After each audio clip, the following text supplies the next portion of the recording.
Well, hello there, and welcome back to Take Two with Jerry and Debbie on EWTN. I almost forgot I was part of the programs after sitting out all of last semester at the seminary. Yeah. All right, start over. Hey there, welcome. It's Take Two with Jerry and Debbie getting underway here on EWTN Radio. We are live the day before Valentine's Day. So, folks, don't blow it with your spouse or whoever else you want to give a Valentine to. Be sure, and this is your very friendly, important reminder not to miss that tomorrow. Right? That's right. That is right. Absolutely. But that's not the topic for today. That's for tomorrow. How do you show love is tomorrow. But today, because AI has been in the news recently, from the Vatican all the way from France with the summit that just happened. So AI is definitely being talked about, and we're going to talk about it here on Take Two. So the question today, Jerry, is AI a help or a hindrance? A help or a hindrance? What's the good side of AI, the bad side of AI? We cover everything in between. I think we're going to have a very good discussion on this. Start dialing right now. The lines are wide open. This is always the best time to call. We want to get as many of you on the air as possible at 833-288-EWTN, 833-288-3986. So, yeah, it's AI, artificial intelligence. Friend or foe? What do you think? Ooh. I mean, yeah. I would say, I'll just put it out there. I have mixed thoughts about it. I mean, obviously it could be used for horrific evils, but the church, Debbie, as you know, and our listeners probably know, always take kind of a middle road on something like this. But the Vatican came out with a document on January 28th about this. So the church is definitely paying attention to this, and I'm sure we'll hear more from the church and our pastoral leaders about, what the deal is with AI. Mm-hmm. So we want to tap into the wisdom of the Take Two family. So if you're listening right now, you hear the sound of our voices, you are part of the family. So please call in and share with us what you feel about the AI advancements that are happening in the world very quickly. I mean, it's going fast, you guys. And we want to know if you think it's going to be a help to us.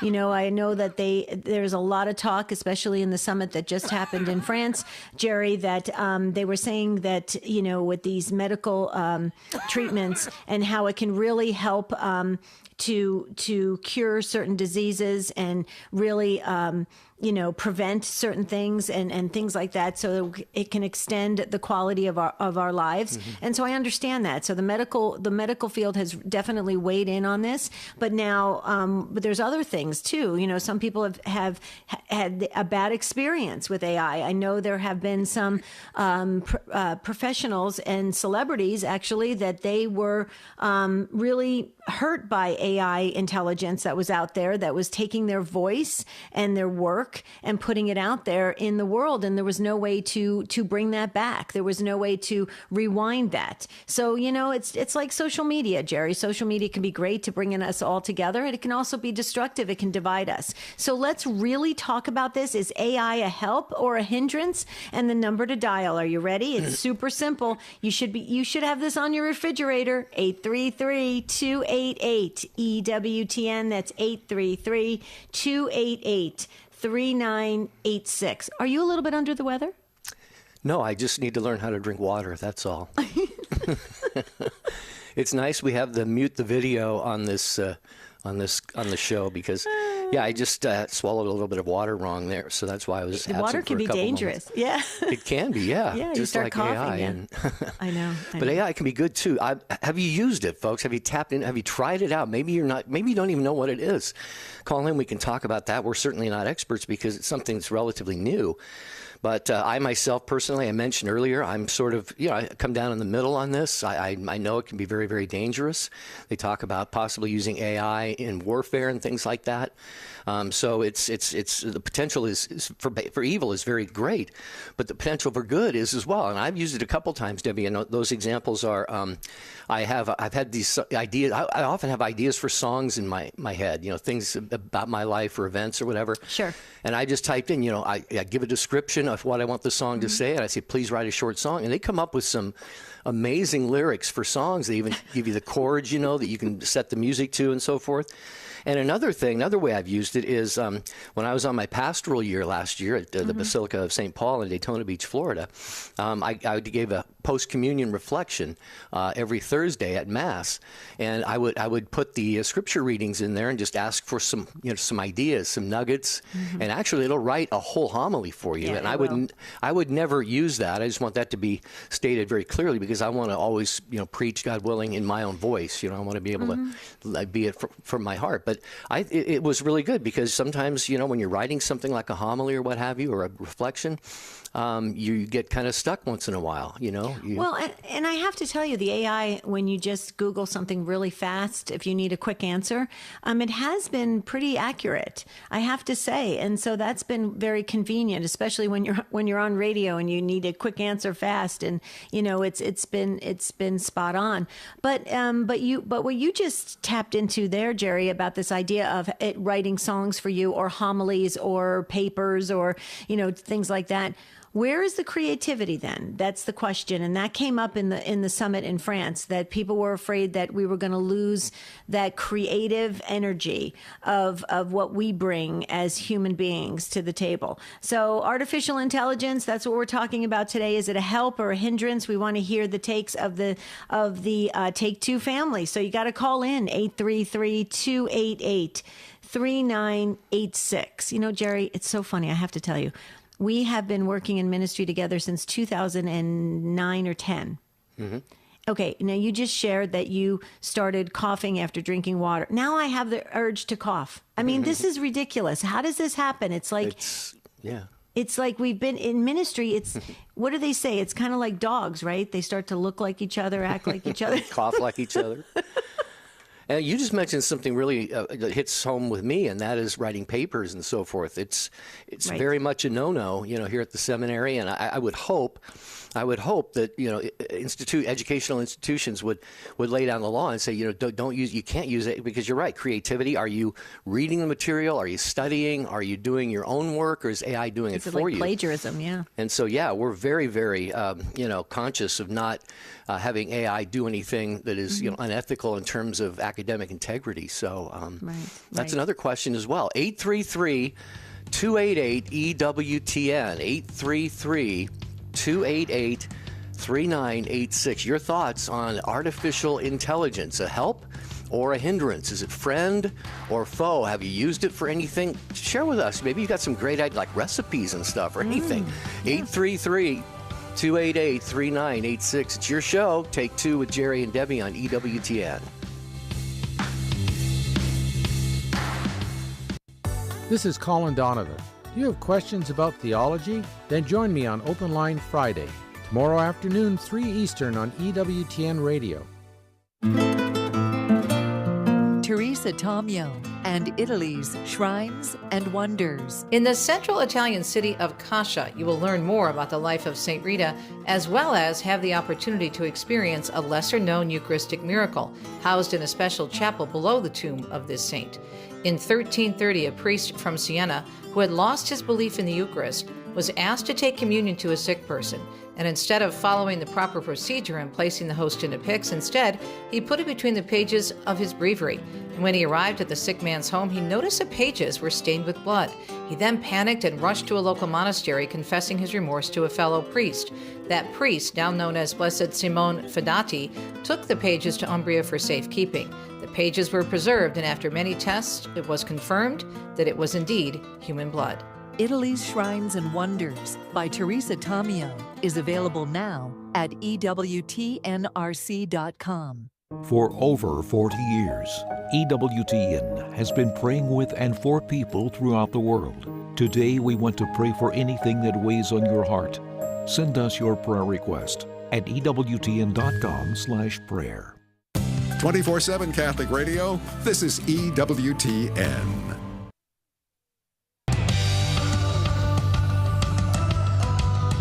Today, is AI a help or a hindrance? We'd really love to hear from you. 833-288-EWTN, 833-288-3986. 3986. And we'll get to Fred in just a moment. We wanted to share with our listeners about just something new that's from EWTN Publishing. And by the way, guys, I did get the book. I said this last week, Jerry, that I was going to get the book. I did get it because it is fabulous. How to Get Along with Almost Everybody by Dr. Ray Guarendi. Dr. Ray teaches you techniques for responding better to hurtful comments and for improving your communication skills. He shows you how to become more easygoing, more forgiving, less driven by reactive emotions. In short, a better practitioner of the golden rule, and sets you on the path towards peace of mind, heart, and soul. You will discover the key to neutralizing insults and offenses and changing any relationship for the better. In these engaging pages, you'll also learn 3 conversation killers to avoid, the secret to becoming a real listener, and so much more. Guys, this book is great. I highly recommend it. I really do. So this is how you get it. Just go to EWTNRC.com and pick it up today. All right, very good. Here's the number, 833-288-3986. If you've just turned on your radio and started to listen to, this is Take Two with Jerry and Debbie, talking about AI, artificial intelligence. Is it a help or a hindrance? Is it friend or foe? Maybe you're somewhere in the middle. Maybe you have some strong feelings. I think a lot of people, Debbie, might say no. There are probably a group of people who would say this is totally of the devil and we need to avoid it, which, of course, like we said before, the church would not take that position on that. But we're going to talk with you because it's your show, and that means Fred in Massachusetts is up first, listening on the Station of the Cross. Hi, Fred. We're glad to have your contribution to this conversation. Hi, great to be with you. Quick question for you, or comment.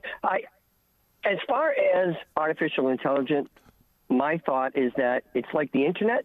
It could be bad, it could be good, it could be used either way. Yep. And I don't think we're going to stop that. But I want to share with you an experiment I did. I downloaded DeepSeek, which, as you know, is from China, and I asked it a question. I asked it, how many people did Hitler kill? And it quickly gave me an answer. And then I asked it, how many people did Mao kill? And it started to give me an answer. And then immediately what popped on top of it was, we can't discuss that. So it's something for people to consider, is certainly as far as DeepSeek is concerned. DeepSeek. I have not heard of that one. I haven't either. There's the new big one from China. So there's censorship, and there's people surveilling this, and so it's not really on the up and up in certain areas, certain subjects. Is that what you're saying, Fred? Absolutely. And I dare anyone to try it. And I took a screenshot of the results that I got. Wow. Huh. Yeah. I'm gonna have to check it out. Well, yeah, and I would be, I don't know. This is coming from China. I mean, they have, certainly their the way of running how the country's being run, and the different things and the concerns that the world has about China and all of that. I wouldn't, I wouldn't commit my, legitimate searches and questions and so forth maybe to that particular platform. But it just goes to show that it's out there. And Debbie, I think a lot of people might not realize that until Fred brought it up on the show today. And this could perhaps be of help to a lot of people. Right. So we have to be very careful. Okay. Did you see the article here that our producer, Michael McCall, is so great. He just picked up on NC Register, did a article about this, Fred. So Michael, if we could post it on Jerry and Debbie Facebook page. Please post that NC Register article about DeepSeek. So Fred, you're onto something here, and we've got to be really cautious. And it's so true, even with anything on the internet, social media, anything that we go out there and we are searching for an answer, or we are relying on something to give us a way to conduct our lives, or to even think about things, or to form our thoughts and our opinions on things. We better be very careful as Catholic Christians. That's what you're definitely telling us, right, Fred? Absolutely. Mm-hmm. Yeah, we really do. We have to be smart about this. Yeah. What do you say, Jer? Yeah, I absolutely agree. I was just kind of trying to get on to DeepSeek here. I guess you have to kind of sign up or something like that. Oh, don't do that. Is that what happened, Fred? Did you have to register or something? Yeah, I did register it, and then I removed it from my phone after talking to some tech people that I knew. And I said, nope, I'm done with that because I'm not going to be subject to that sort of, I'm not going to be subject to China. Surveillance. Yeah, it's always you always feel like you're being watched. I know it's an uncomfortable feeling. Fred, our producer just posted the article from NC Register on Facebook, on Jerry and Debbie Facebook. So thank you so much, Fred, for weighing in and getting this conversation started for us. Thank you. All right, Thank God you. bless. From Fred, we go to Ray. Ray is in San Antonio, Texas, on the good folks at Guadalupe Radio Network. Hi, Ray. Welcome. Hi, Jerry. Hi, Debbie. It's nice. Hi, Jerry. Hi, Debbie. It's nice to talk to you guys. Likewise. Debbie. Yeah, I work in the business. I work for a large corporation that is heavily invested in AI, and it's part of my job. It's part of my daily job to develop AI tools, and all of this, all of the, I guess, the problems came about with the rise of the large language models. Chat GPT and now DeepSeek that Fred was talking about, right? And, they've introduced in my opinion, all kinds of challenges for humanity. But, for example, training them. They have to be trained, right? You have to give them lots and lots of content, first of all. Yeah. The other thing, too, is, you can give those things anything. And they don't know right from wrong. They just basically, these platforms are gigantic applied statistics and math. That's all they are. And they will analyze the text, break it up into vectors, and do its thing. And it doesn't know whether or not the content it's being trained on is correct or incorrect or anything of that. It just knows that it'll match content based on what it's paying attention to, based on the prompt, and it'll spit out an answer. So there's that problem. They also tend to what we call hallucinate, where they will make things up. They will just generate answers. For example, if you ask it like a question in science, sometimes they will actually produce references that are completely made up, just from fake journals, articles that don't exist. And the other issue too, of course, is the fact that the problem with students using this stuff and people in general is, in my opinion, it atrophies your brain. I mean, we use words to think. We use words to reason. We use words to map our world. And if you've got a machine that's just cranking out things for you, you're not going to be able to express yourself. You're not going to be able to understand the world the way you would have if you were like creating your own words, your own representations of what's going on. So I think I think we're going to see a lot of problems with that, with kids relying on Chat GPT and other tools like that too much to do their writing tasks, to do their assignments. I mean, I teach at a university, and some of my students have told me they'll take an assignment and just paste it into Chat GPT to see so they can get an understanding as to what to do. Yeah. And that's not good. It's not good for your mental and academic and intellectual development. From a Catholic perspective, one of the problems with these tools is bias. Again, you're training it on stuff, and there's going to be inherent bias, and there's most of the stuff out there about our faith is pretty negative. In the general world, in the social in the secular media, and most of it's pretty negative. And if these tools get trained on the generality of our faith from external secular sources, then the machines that produce the responses based on that training are going to be biased toward our faith, I think. Yeah.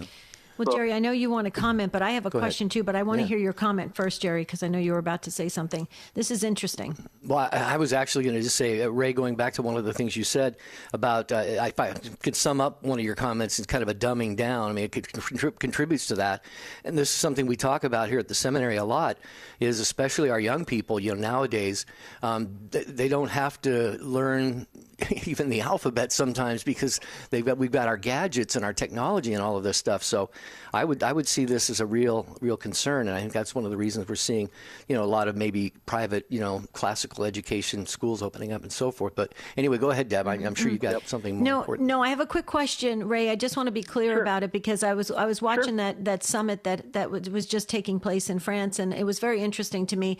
So they were polling the audience and people that were writing in on the internet and social media. They were saying that, what do you think about it? And people were wondering, like, who's behind AI? So when you made the comment that the AI field can hallucinate, so it's not that somebody's behind the curtain programming in a false information. It's just that the way that it's set up with the math equation, the analytics, the way it processes, all that stuff, it's spitting out incorrect information. Exactly. So it's okay. So it's not like somebody's trying to mislead us, correct? No, got it. No, that's a big issue, right? I mean, if I say something stupid, then I have the self-cognitive ability to sort of understand, oh, oops, I shouldn't have said that. But these machines don't have that. They just kind of spit it out, and it's based on their calculations. It's based on the statistical models that are whatever are used in their particular models, and so it's not perfect. It's not a perfect thing. But precisely. But here's the thing, Ray. Here's the thing, Ray. Real quickly, this is interesting because one of the things they focused on in the summit, Jerry, is that they were saying that about these medical advances that it could stop, cure cancers, all sorts of things. Okay, and that's disturbing. That's a good point, Debbie. Yeah, because from a medical perspective, they don't. The models that they use for medical research are actually very highly specialized. Okay. So, for example, so it's protein folding, chemical analysis. Those types of models are much more trustworthy. More trustworthy because they're not dealing with the complexities of English language. They're dealing with molecules and proteins. It's a much more defined space. So those types of models that they use for medical research are actually pretty good, and that's the good side of AI, I think. Okay, that makes sense then. I could handle that. Go ahead, Jer. Well, hey, I've got. I don't want to keep you forever, Ray, but I've got another quick question. I mentioned earlier the Catholic News Agency, which is a service of EWTN News, did an article on the Vatican document Antiqua et Nova, which means old and new in Latin, and it talks about one of the goals, Ray, being artificial general intelligence, and it says it's a stated goal of many AI developers. And let me just read this quickly. It may be achieved soon. Such a system would be capable of, quote, operating across all cognitive domains and performing any task within the scope of human intelligence, perhaps even exceeding human intelligence. Would you say that's possible? Yes, I in my opinion, it is. A lot of people don't think it is, but I think it is possible for us to eventually, at some point, develop what they call a general intelligence, a GA, something that can essentially reason like a human being across all domains.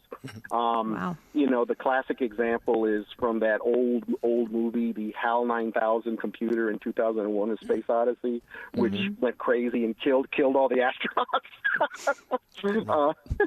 But yeah, it's. I think it is possible. I do believe it's possible. I do think it's going to happen in the next 5 to 10 years. Wow. And we're going to, that is going to be a reckoning. That is going to be a reckoning because humans have virtues and morality. And, how are we going to incorporate virtues, ethics, and morality into these machines? That's the big question. Oh, my goodness. This is like the Jetsons. Remember the Jetsons? I'm dating myself here. I mean, this is unbelievable. Yeah. Well, hopefully we can have nice, sweet robots like Rosie the robot from the Jetsons. Right. All right, Ray. Awesome call, brother. Yes. Thank you so much. Good luck in your work there. We'll be praying for you because it sounds like you've got, all the right goals and desires in mind for this wonderful technology that God has allowed us to unlock. So thank you, Ray. Appreciate it. God bless you. Bye-bye. Thank you. Thank you, Ray. If Great call. Ray's going to free that phone line there. If you'd like to call in, we're asking today if you think AI is a help or a hindrance, please call in and share with us, because what you have to say is very important, can help other souls, and you impart your certain level of intelligence on this, and understanding and wisdom and knowledge and all sorts of things. And we need that, guys, because that's how the body of Christ works. Okay. And there's nothing AI about this conversation. We are the real deal here. 833-288-EWTN, 833-288-3986. I think I would miss it if we all went to a robot society. Something would be very wrong. That wouldn't work for me. Well, a robot could never replace you, Debbie. Serious. Hopefully the same is true for me, but that's probably less so for me than it is for you. But anyway, cracks me up. I'll have to ask Marty that. Marty would probably want a robot. We promise to Take Two family, we will never be substituted with robots, okay, on this show, because we do have, feelings and emotions, and I think morally and all of that stuff. Everybody here at EWTN, of course. But yes. So your thoughts on artificial intelligence, AI? Is it a help or a hindrance? Have you tried it out? Maybe do it as we take this short break. Go onto one of the sites and check it out and see what it does, and let us know your thoughts about it. The most original Catholic content is on EWTN Radio. Each week on the world over, we try to bring you perspectives you're not going to see anywhere else, even in Catholic media. And we also try to bring those cultural figures, world leaders, decision makers, to the audience in, I hope, vibrant way. The World Over with Raymond Arroyo, tonight, 8 Eastern, on EWTN Radio and Television. This is Life Issues with Brad Mattis, president of Life Issues Institute. Oregon's governor, a self-declared lesbian, recently garnered attention for a video post on social media. In it, she restated her unwavering support for abortion until birth. Oregon has one of the most draconian abortion laws on the books that denies the science and beauty of the unborn child. In the video, she claimed to have the backs of all citizens. Missing are women who want to reverse chemical abortion procedures and citizens opposed to late-term abortion. She calls her agenda Oregon values, but they are too radical for a vast majority of the state's residents. If every Christian in Oregon would educate themselves on where candidates stand on abortion and other important moral values, they'd change the political landscape in their state and be an example to our nation. Follow us on social media at Life Issues Institute. Hi, this is Father Mike Schmitz. This is Owen Jensen from EWTN News Nightly. This is Bishop Robert Barron. This is Ron Meyer from Blessed to Play. The most trusted Catholic voices are on EWTN Radio. Hi, this is Janet Williams. You don't have to be a woman to enjoy Women of Grace tomorrow at 11 a.m. Eastern here on EWTN Radio. Now, back to Take Two with Jerry and Debbie.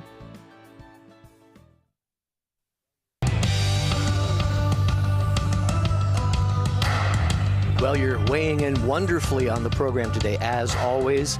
This is a listener/caller-driven conversation 5 days a week here on EWTN Radio. It's called Take Two with Jerry and Debbie and you. It is your show. We're talking today about artificial intelligence. Is it a help or a hindrance? Is it friend or foe? Is it good or bad? Most of you probably come down somewhere in between. It could be used for great good, could be used for great evil potentially as well. So we're taking more of your calls, but we have a line open. The Ray was on there. If you'd like to grab that, it's 833-288-EWTN, 833-288-3986. So in this summit in France, they were talking about. They said, do you remember when we were kids and we had those little robot mechanical dogs and animals that you could buy? And it says really no different than that. Well, I don't know about you, but like my dog Gracie was really a dog and was fun to play with. Those mechanical things were not, they were hard and you couldn't even pet them. And they were just, that wasn't fun. No, it wasn't. I mean, I don't know how they had said that was the same thing. They tried to make it seem like we really enjoyed that. I think that was, an imitation that we just got used to because it was the newest item out there. But let's talk about it. Do you think AI is a help or a hindrance? We're having a good time here, having this discussion right the day before Valentine's Day. So that's we're spreading the love to the Take-Two family. Let's hear what Natalie has to say, Jerry, in North Ohio on YouTube. Jerry, let's wave. Hi, Natalie. Hi. Good afternoon. Thank you for taking my call. Sure. So what are your this thoughts? is a really important topic, I really think, because it's going to change the way we communicate with each other, our relationships with each other. And I think it could be a help or a hindrance. And I think one of the things we have to do is consider, first of all, AI. What is it? Because it can help people that can't open their curtains. As a therapist, I've seen people that are in, have to use wheelchairs and can't reach the curtains and they can't close them if they're too hot. And, so things like that, they can definitely benefit from in a healthy kind of supportive way. But I think, it's just like with anything, the moral and ethical of society and where we are today. And it's a very scary world out there, especially we seem so far isolated from each other, since COVID or whatever has happened. And I saw, it was really sad. This lady really didn't want to communicate with anybody. She was just on her AI boyfriend or something, where that's all she really communicated, and that was the relationship she wanted. And I think that's really what Satan and all that kind of wants us to isolate ourselves and kind of not help each other. I mean, we're supposed to help each other, but I can see it going both ways. It's just like someone behind a gun. It can be an ethical reason and a moral reason, that's suggesting. And one of the things that I found, I'm sorry, I'm kind of rambling, but it's a big issue with me because I had fraud happen on Messenger with me, and it has totally devastated my life. Oh no! Then I went and I did a Dateline a dating background check on someone, and I actually found that the website that I went to do that background check had inaccurate information because I Googled myself. I did a background check on myself, and I'm like, this isn't accurate on me. How can I trust this? And so we're trusting all this stuff to be accurate and good and beneficial, but I think there's viruses out there that can take over and, immoral or immoral people out there that can use it in wicked ways. Yeah. So, and viruses and computers go together, kind of like. Mm-hmm. So. Natalie, great phone call. Thank you for sharing what you shared. And I think you're right. Yeah, it sounds like, you've got some very, very beautiful uses of AI in mind. And we certainly would as well. In fact, here at the seminary, I don't know if you know this, but I recently had back surgery. And I had it with a regular doctor and all of that. But another guy here at the seminary had back surgery. And I think he told me that it was one of those robotic operations and so forth, which I'm sure uses AI. So, Debbie and Natalie, the potential for good here is unimaginable, and the potential for evil is unimaginable. Where I would worry is, given human nature and the fallen human nature, and once we start down a path, someone's going to take it this far, and then somebody else is going to take it a little bit further. Someone's going to take it a little bit further, and pretty soon, we've got some, not so good things going on. Yeah. So, yeah. I agree. Natalie, thank you so much for weighing in on this topic. And I would love for somebody to call in now if you feel prompted by the Spirit and talk about this idea that there's going to be a lot of people losing their jobs because of AI.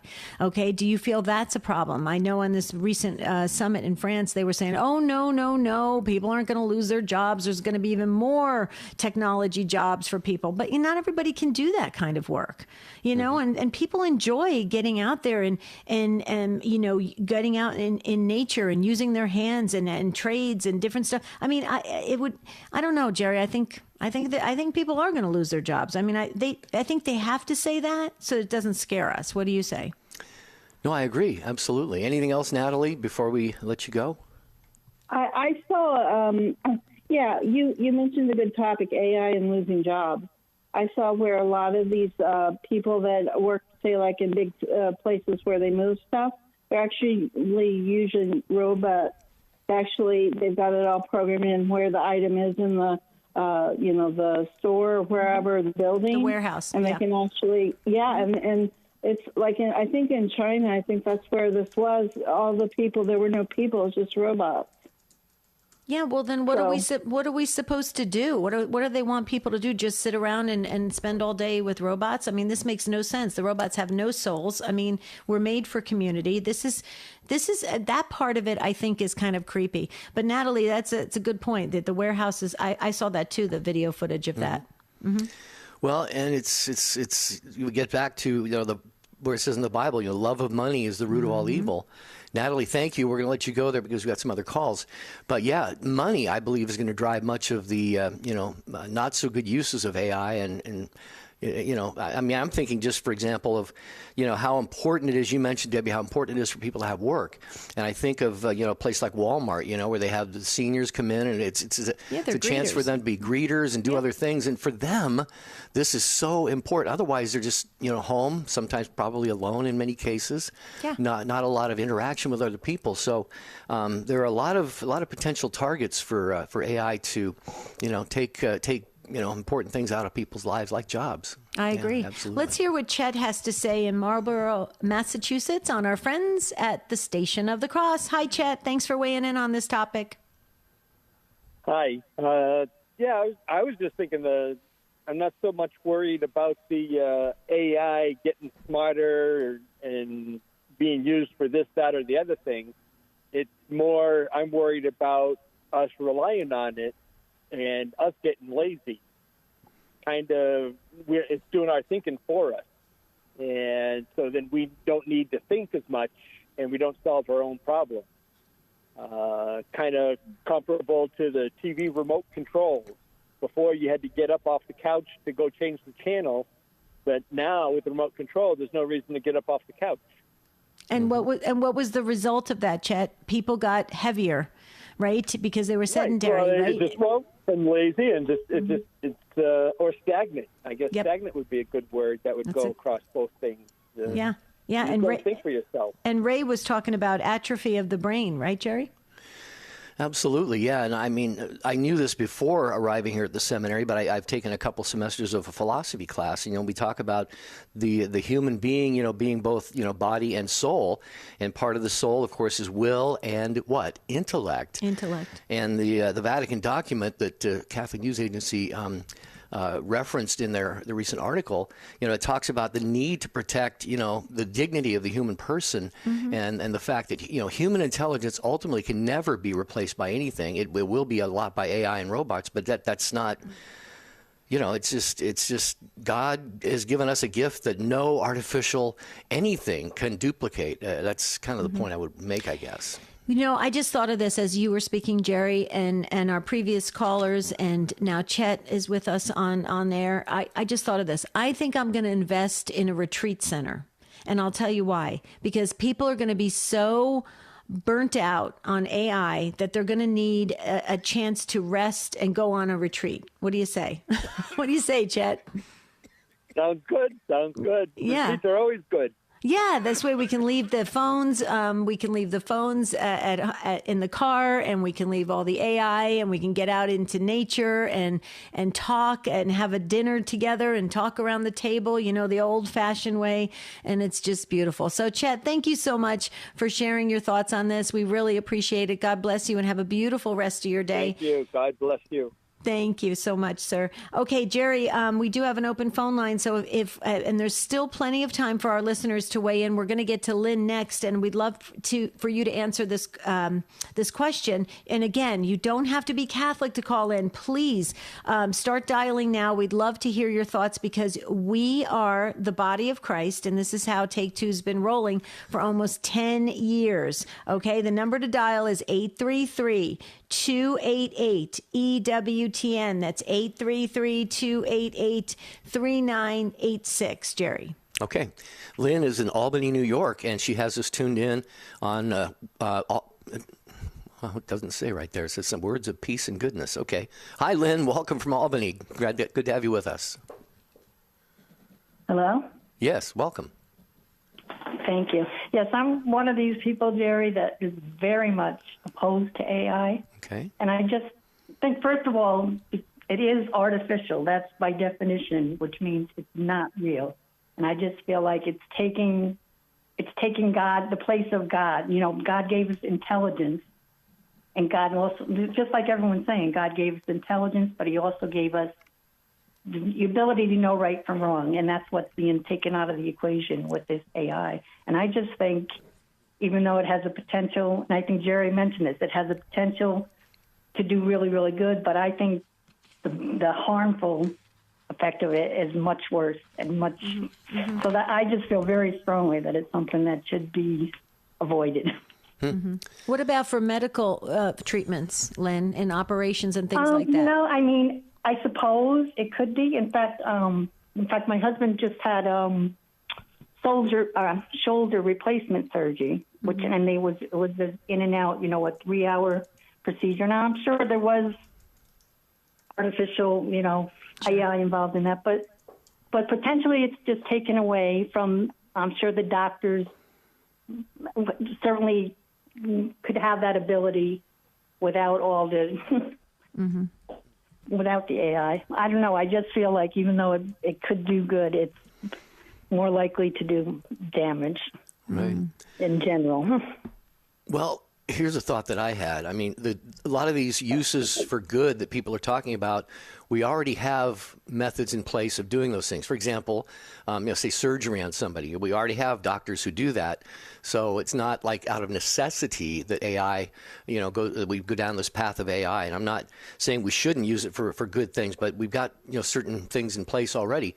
Whereas, you know, the maybe potential bad uses of it. The EWTN Catholic News Agency article talks about the people that might even try to figure out how to deploy it in warfare and things like that. Mm-hmm. And an artificial intelligent thing, a robot or whatever, doesn't have, of course, that ability to know, you know, in certain situations, you know, because, you know, anyway, I'm just rambling. I can't even get a coherent sentence. No, that makes sense. No, that makes total sense. And I think my angle from this, Lynn, is, you know, I came from the restaurant hospitality industry. And, you know, it was interesting. I watched a video. It's online. People can find it. And they were testing out this AI front desk person, if you will, robot, if you will, to check people into this very luxurious hotel. And, you know, part of the human experience is that we have we experience different environments, and we go into a different encounter, and we interact. And part of going to a hotel and having that vacation experience is to really, you know, enjoy all that. And they showed this person checking in, and they were arguing with this robot about they wanted one more towel in their room. And the robot was saying, no, you have 2 towels. That's all you get. And they're going back and forth. And it was hilarious. But I thought, you know, we're losing something, because when in my opinion, when Jesus said, I came for you to have life and to have it to the full, everybody likes to focus on the fact that means abundance, or, you know, but it means that we experience everything, this human encounter and everything that we're going through. What do you think about that, Lynn? If we start losing that, we're going to lose who we are. Exactly. 100%. And, you know, and I think what we're losing is human connecting to humans. I think that's the whole thing. We're interacting with, you know, everything, but we're not interacting with each other. You know, we're not. And exactly what you said, Debbie, you go to even a doctor, you know, wherever you go, there's not that human interaction. You know, you call, you're not getting, talking to a person on the phone, you're talking to, and I think we're losing that. And it's really scary. And I think God created the world the way he did, and he created us in his image. Right. And I think we're really playing God by trying to imitate. You know, that's basically what it comes down to. We're imitating intelligence. We're taking our own intelligence and trying to recreate it, basically. And I just don't see how it could possibly be any good for. Right, but Lynn, you make a really good point. Just recently, it was really funny, and I know that a lot of people we're all chuckling and laughing at this because it's all so new to us.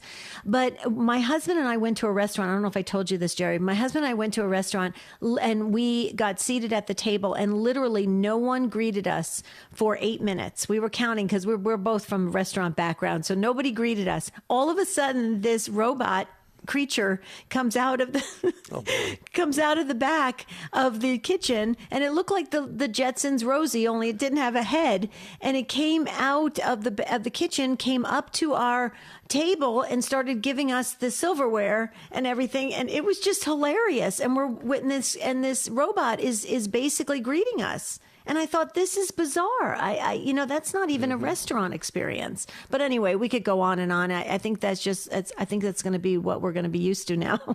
What do you say? Well, I think you're right, because even though we may be repulsed by certain things or resist them, eventually we end up doing them. Yes. Excuse me. Well, yeah, you have to go along with it. What are you going to do? Get up and leave the restaurant? I guess you could leave. I'm thinking of, how we've all been driven toward online shopping, and True. We've all been driven to use certain technologies, and I think this will be just another one of those. Lynn, great call. Thank you. Bless you. We appreciate you listening to the program, being part of the Take Two family.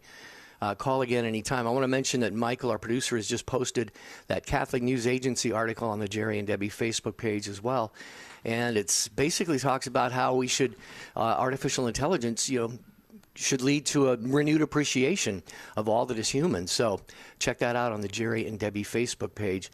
We're going to get to other calls here in just a moment. I have to, where is it?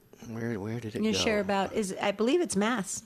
Yeah, I want to share that EWTN offers the Holy Sacrifice of the Mass from Our Lady of the Angels Chapel, live every morning, 8 Eastern Time. We can send you a link to the Mass every day. Just visit EWTN.com and click on subscribe. Okay. If you want to sneak in a call real quickly, we can get you in before the end of this brief hour we get to spend with each other. We're trying to tackle this AI advancements that are coming upon us very rapidly. Are they a help or a hindrance? That's what we're asking you. 833-288 EWTN 833-288-3986. Okay, please enter the conversation if you would like. And I have now that frog in my throat a little bit. I know you do, but you're doing really well. You're trying to hang in there. Let's get to Sharon. Should we go to Sharon? Let's do that. Sure. In West Virginia on the EWTN app. Hi, Sharon. Welcome to the program.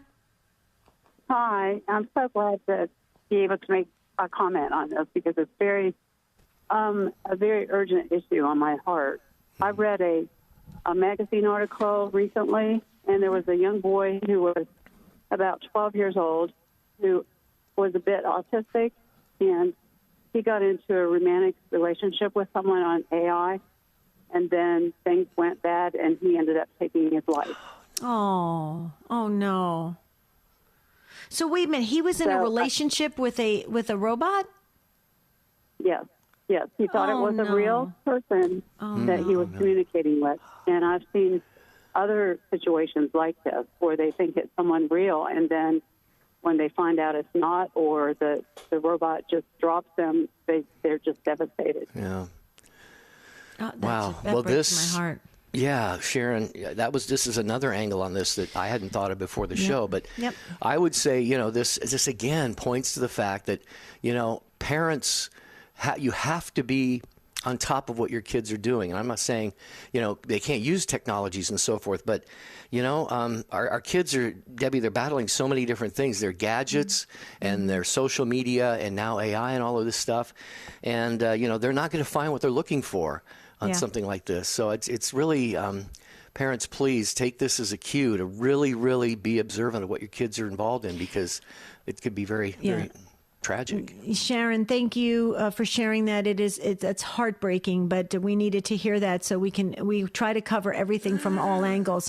I just wanted to say this again. This just happened a couple days ago.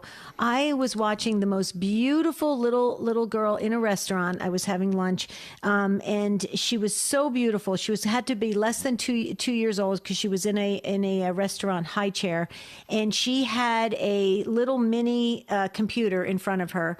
The mom and dad were talking on either side of her. They were very attentive to her. She was a darling little girl. But I was watching her from behind, because I was sitting behind on the table right behind her. Jerry, she was maneuvering this computer with her thumbs and going so fast, and she was such a little kid. I mean, you could see her brain moving so quickly, and I'm thinking, wow. Now, either that is truly brilliant and so advanced, or is that a little too fast for a 18-month, a 2-year-old? Do you know what I'm saying? I mean, it kind of, I get worried about that when they're going so fast. I mean, she could go faster than I could go on a computer. Yeah, well, obviously, our kids are growing up in a, excuse me, just one second. Okay. No, but I wanted to share that because I find, I mean, I'm not trying to be critical or anything. And the parents they looked wonderful. They were very active with her. But I just thought, wow, isn't that a little too quick? I mean, shouldn't she be coloring or just, playing with the menu or something? Right? Yeah, what I was going to say is, I think our young people, especially our young kids today, are growing up in this technology-driven world where they're not going to know anything other than this. Right. Whereas you and I and many of our listeners, I remember the rotary phone and the party line and the Rock'em Sock'em robots and things like that. I love those days. Those are great days. Yeah, kids today are just, it's the world is very different for them. And I don't know, the horse is out of the barn, maybe. I don't know if we can go back. Parents have, you got a tough job on your hands, parents. We pray for you all the time. Oh, yeah, it is tough. We got Sharon still with us. Any quick comments, Sharon, about what we just shared? Yes, I just want to emphasize the fact that we are having a larger community of autistic children and young adults, and this is really threatening to them because they tend to look at things as literal, and it's very hard to talk them out of the fact that AI might not be a real person. Mm-hmm. And also just emphasizing again the fact that it is so hard for parents with jobs and many things that they're trying to keep on top of. To keep on top of this, it's almost a 24-hour job. Sure. So yeah. if there's any possibility of any legal action to be taken on this, it would be wonderful. Mm-hmm. Yeah. No, I know. We hear what you're saying, Sharon, about the dangers of that, and it's just so tragic. Sharon pointing out to us that some young kids are thinking they're involved in a real person in some kind of romantic relationship, and when they find out they're not, it's devastating to them. And tragically, some are taking their lives, and we must do all that we can, Debbie, to try and alleviate that problem because that just ruins a family, and so. Makes it difficult. Yeah. Sharon, thank you so much for sharing with us today. We appreciate it, and we hope you have a beautiful rest of your day. And Take Two family, you did it again. You showed up in just a wonderful fashion, so we had a robust discussion about this. We'll continue to revisit this because it's a very important topic. But, Jerry, I just wanted to let our listeners know tomorrow is St. Valentine's Day, and we're going to be talking about how do you show love? The love languages. Is it words of affirmation? Is it acts of service? We'd love to hear from you. It's very important that we discuss this because we do want to have the most in life and to experience everything that God has to offer us. And it's important that we enter into these relationships in a really honest, genuine, loving way. And we're going to talk about that tomorrow. Mm-hmm.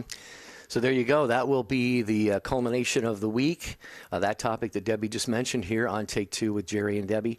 Before I go, I would like to, I try to do this whenever I can, get a plug in for the seminary here. As if you don't know, we've been saying it on the show for about a little over a year and a half. I am back in priestly formation at Pope St. John the 23rd National Seminary. It's in Weston, Massachusetts, just outside of Boston. Thank you, Gigi. Happy St. Valentine's Day to you as well. Just got a text. And it's for delayed vocations, later life vocations. Mm-hmm. So, gentlemen, the door may not be closed to you. You may think, well, maybe God has put thoughts of priesthood on your heart, and you're thinking, that can't happen for me. Well, give it a second thought and go to psjs.edu.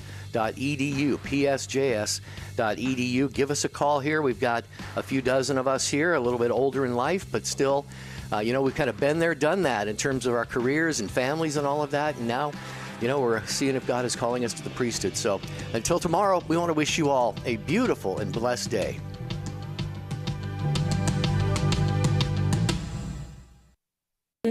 Life coaching has been around for many years, helping